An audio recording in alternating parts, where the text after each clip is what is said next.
भाई एक बार इस पाखंडी कथावाचक अनिरुद्ध की बात सुन लो। अच्छा, रामपाल के चेला हैं? हाँ गुरुजी मैं फिर उल्टा सीधा बोल देता हूँ तो इसमें मेरा दोस्त लगे। नहीं, आप तो फिर सुनाओ मूर्खों को, सालों को खूब सुनाओ।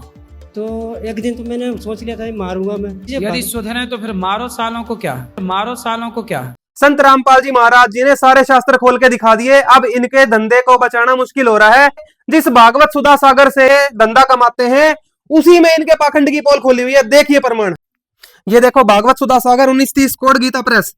इसमें आ जाओ, अध्याय number 1 page number 14। Narad ji ने कहा, मैं सर्वोत्तम लोक समझकर पृथ्वी में आया था।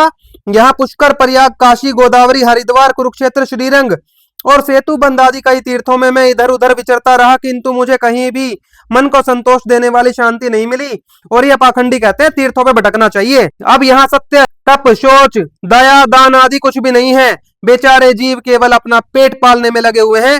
वे असत्यभाषी, आलसी, ये देखो असत्यभाषी, गलत ज्ञान देते हैं, आलसी, मंदबुद्धि, भाग्यहीन, उपद्रवग्रस्त हो गए हैं। ये देखो उपद्रव करने की आज्ञा दे रहे हैं ना, हिंसा करने की। जो साधु संत कहे जाते हैं वे पूरे पाखंडी हो गए हैं। ये पूरे पाखंडी हो गए, साधु नहीं कहला सकते। ये सभी ब्राह्मणों के बारे में नहीं है, सिर्फ पाखंडी जो कथावाचक ब्राह्मण बने बैठे हैं इनके बारे में देखो क्या बताया है। ब्राह्मण केवल अन्न धन आदि के लोभवश घर घर एवं जन जन को भागवत की कथा सुनाने लगे हैं। इसलिए कथा का सार चला गया। मन पर काबू न रहने के कारण तथा लोभ, दंभ और पाखंड का आश्रय लेने के कारण एवं शास्त्र का अभ्यास न करने से ध्यान योग का फल मिट गया। तो देखा आपने, इन पाखंडियों के बारे में भागवत में भी बताया हुआ है, पर फिर भी ये भागवत के नाम पे सिर्फ पाखंड करेंगे और दिखाते हैं आपको कि इनको भगवान का कोई ज्ञान ही नहीं है।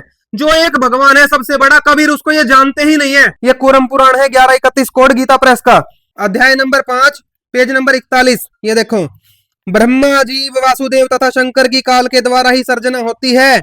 पुनः वही काल इनका संहार भी करता है। यह काल भगवान है।